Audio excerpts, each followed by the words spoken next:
fly down, rainbows in the sky, let's fly away. Like a bird, you're free to see the boundless face of the earth. Let the wind blow you like a kite and glide away. Far beyond the clouds you'll find another place. If the road ahead you seem so cold and gray, when night never turns to day, don't you be afraid, you'll fly away. Sha-la, hey sha-la, no time to hesitate, don't wanna search the air, we're living by the magic surprise. Oh, sha-la, hey sha-la, be cool, don't be afraid, you got the power to get you through the darkest night. Sha-la.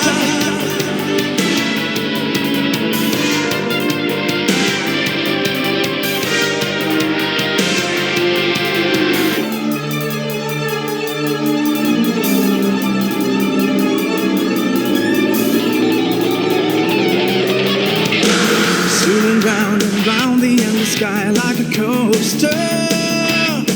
Hold on tight, or you may find yourself trapped in a maze. When that happens, you may think you won't ever find a way, as the paths that you may take all seem the same. If the road ahead you seem so cold and gray, when night never turns to day, don't you be afraid, you'll fly away. Sha-la, and sha-la, no time to hesitate, don't wanna search the earth, we're living by the magic surprise. Oh, sha-la, and sha-la, be cool, don't be afraid, you got the power to get you through the night. Oh, sha-la, hey, sha-la, no time to hesitate, don't wanna search the earth, we're living by the magic surprise. Oh, sha-la, hey, sha-la, be cool, don't be afraid, you got the power to get you through the darkest night. Sha-la.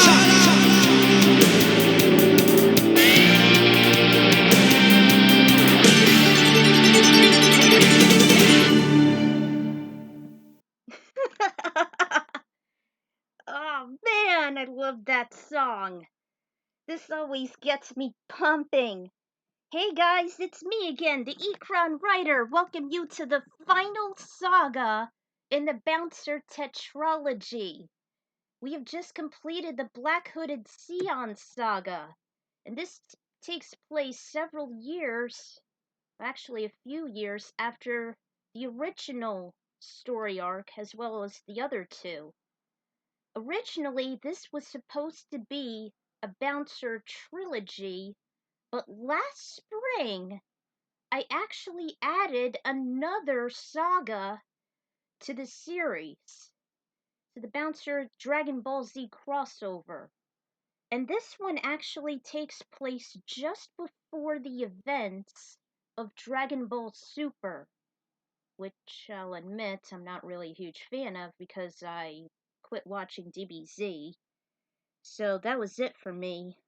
Anyway, last spring I just came up with this story arc and I transformed it into a tetralogy known as the Yakuza Saga.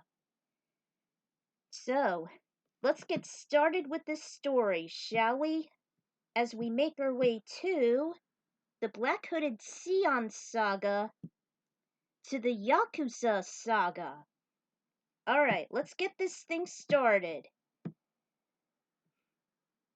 Alright, here we are, the Yakuza Saga. I'd mentioned earlier that I'd scrapped away many miscellaneous ideas for another Bouncer story for quite a number of years. Originally, yes, it was supposed to be a trilogy, but ever since I saw Clement's LP, as well as getting jealousy of fanfiction dreamers' progress in popularity, on our Kim Possible Ratchet and Clank fix. I wanted to expand the bouncer a tad more. Yes, it'll still be within the Dragon Ball universe, 'cause why not? They continue with Super, so I might as well continue with the Yakuza Saga. Trust me, you'll see why soon enough. I always wanted a Bouncer sequel, so I might as well create this story from scratch, with little to no relevance to the game whatsoever. So without further delay, let's get on with the show. Alright, the prologue. This began when Sion Barzad was training at an open field. His usual Dog Street hoodie was colored black with white lining, and basically it's what you saw on the cover art. By the way, I don't think I have to describe all that. The weather was bright and balmy during a fine afternoon, and his love, Dominique Cross, as well as his master Wang Liung, were with him. Actually, the octogenarian was standing at the sidelines while the android was in the middle of the field. Believe it or not, she was actually sparring with the young bouncer as well as moving in sync as he shown her his moves. Her reflexes were sharp as she blocked, countered, and moved, almost mimicking Sion's actions and swiftness. She was quite fortunate that her personal coach, Android 18, was able to teach her how to defend herself both offensively and defensively, as she accepted the fact that she wasn't alone on living as an android instead of being a recluse. Although she wasn't as endurable as Sion, she made up for it in outstanding agility and strength. She landed a fist on Sion's fist as he covered his face. The impact created a sharp pang through his unfortunate arms as he grimaced. Dominique has some very powerful moves. 18 did keep on reprimanding her that she must hold back her prowess a little if she ever spars with humans, in order to prevent some serious injury, considering she was half metal. Okay, you two, that's enough. Wang walked up to the pair and separated them, hardly showing a smile beneath his heavy beard as white as snow. Despite his achiness, Sion wiped some thick sweat with his black gloves. They were both panting from their workout. He gave her a handshake, saying she did great. They walked together up the hill toward the residence, which is a bland two-story colonial. It was Sion's and Wang's home until the disciple decided to move away from Dog Street and invited Dominique along. Looks like all that training is finally paying off, Dominique. Thanks, Sion. She couldn't wait to show her friends Volt Cohen and Echidna on what she could do. She always remembered Android 18's warning that a woman must learn to fend herself, as Edge is said to have a large crime rate, which meant that chances were high for a female to get mangled, killed, or raped, which is very true. A few years ago, she was tweaked at Capsule Corp as Bulma and Dr. Brief gave her a makeover so she could use her volatile actions more effectively, as well as remove any malicious hardware that her brother Dorgon left, which is in the Mikado Saga. Since then, she had been more cheerful and lively than ever before. I really owe you guys a lot for all the kindness you've given me, and I can't thank all of you and 18 enough for teaching me on how I should fight. I don't want to get into any phrase, but... Hey, it's fine, Dominique. We're even. You don't have to owe us anything. You truly need all these skills if you need to survive. That's just the way of the streets. Even I had to learn all that. He briefly reminisced on how important it was to learn from the best, particularly when he was idolized Wong, and soon becoming a bouncer at the Bar Fate utilizing his teachings. Then actually being a full-fledged hero. It was very reassuring that Dominique was budding slowly but surely like a flower, pretty but also alert and ready to whatever came her way. She was so relieved that she no longer was the helpless damsel like she used to be. Later that night, Sion was attending his usual shift as he stood alone outside the bar. He was at his space to the left of the old double doors while his favorite Dog Street logo sneered at the right. Actually, it should be on both sides. It was pretty much the same, though there were a few changes.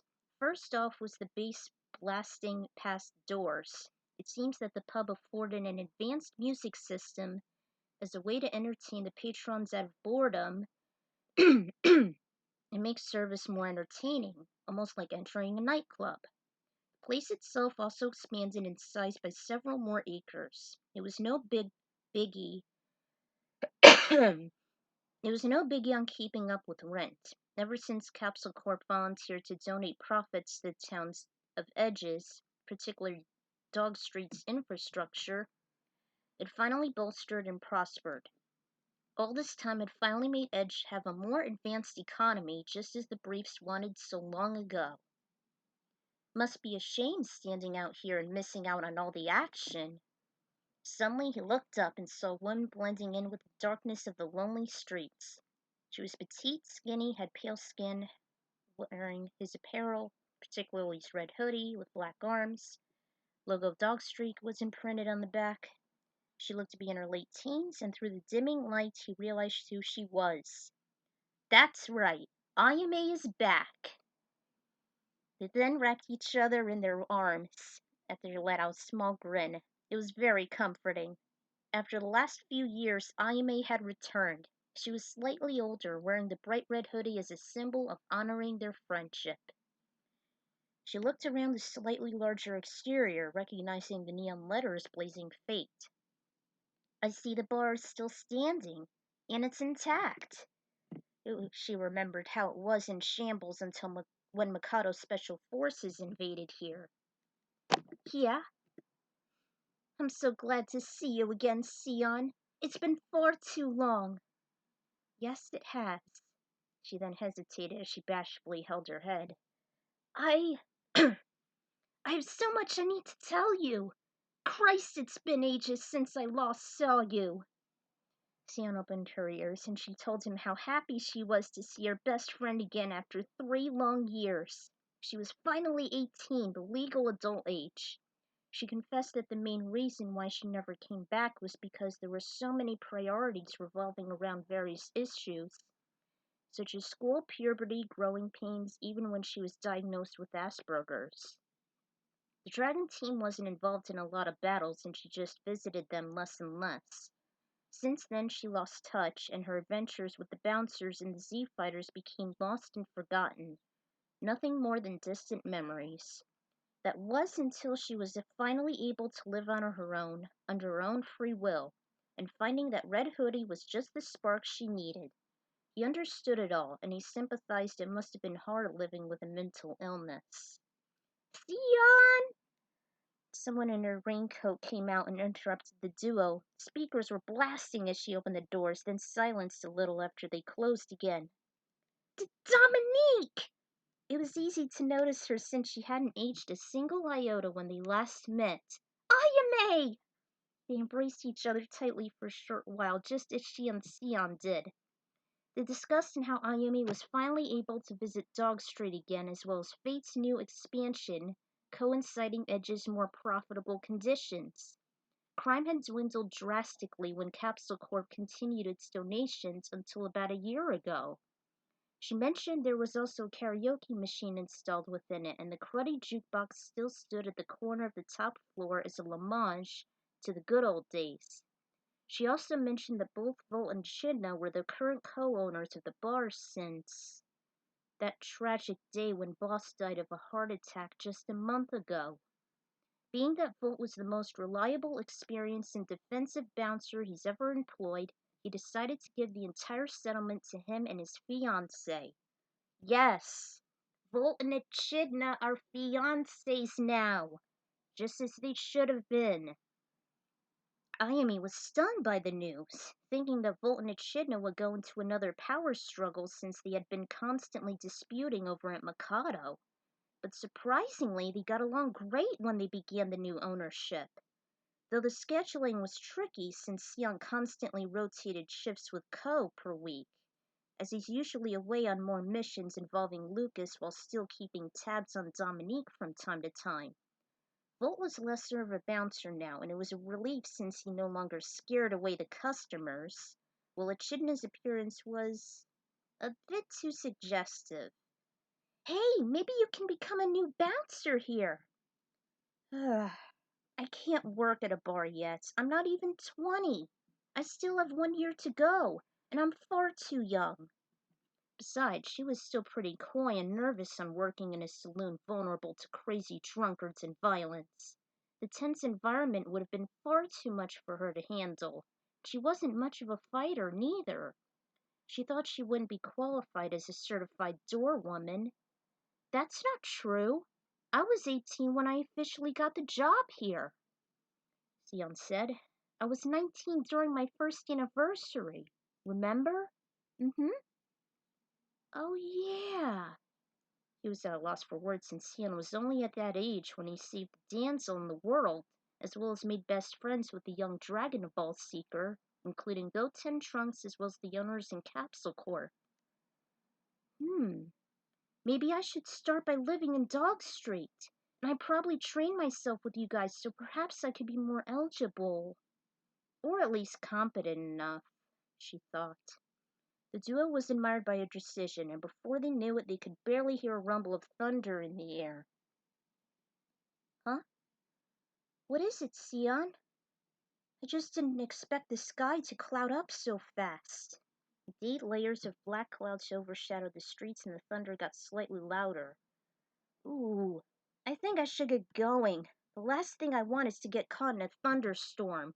I hate these, especially at night. Yeah, it was very nice seeing you again, Ayame. Sure was. Hurry along so you don't get wet. Right, thanks guys. I'll see you all tomorrow so that hopefully I'll fill out an application and pass some tests on being a bouncer. I would really like to work with you guys more directly. She said goodbye to her old friends as she hurried for home. Meanwhile, unbeknownst to them, an Oriental who looked to be bad news wearing an evil sneer had done the unthinkable, as the Dragon Balls were gathered and Shenron had been summoned to grant his sinister wishes. Wow, it's done already? Unlike the dark intro, there's Cha-la, He-cha-la. Love that song. The English version, anyway. I was never good at describing appearances, but Sion's outfit is a bit of an inspiration from Sora's outfit in Kingdom Hearts 2, even though I'm not a huge fan of the series. The setting would be a few years after the Bouncer trilogy, now officially a quadrilogy, taking place before Dragon Ball Super. I'm not sure how I came up with the idea of Ayame coming back after a few years, but at first I wanted her to quit to be a Z fighter, since I retired from the series soon after the Boo Saga. Then I just came up with the reunion. Same thing with the Bouncer, as I had many fallouts, or many priorities, on top of the fallouts I had with a lot of material, including Dragon Ball Z, many games for the PlayStation, especially Ratchet, as well as others, including Final Fantasy and such. Ugh. The series just goes on and on for an eternity, it just gets terrible. It's like, all good things must come to an end, guys. And if they don't, they typically become bad things. Fan service isn't always the way to go. You gotta end some things. So yeah, I decided to make her 18 by the time she went back. For personal reference, she has Asperger's, though I have a lower level of autism. Wish I did have it, though, like my rival fanfiction dreamer. And in case you're wondering, I'm not following her anymore for obvious reasons. Also, the Yakuza was something I first found out upon since I saw the Marvel movie, The Wolverine, which is, I looked it up as a crime syndicate similar to the Mikado Group or the Red Dragon Syndicate, like a Japanese mafia, basically. Because I wanted the series to be Japan-based, I figured this could work. So the prologue may be done, but there is still more to come. Just be prepared for another unsuspecting invasion. You'll see. So, stay tuned for Chapter 1. Until then, this is the Ikran Writer signing out.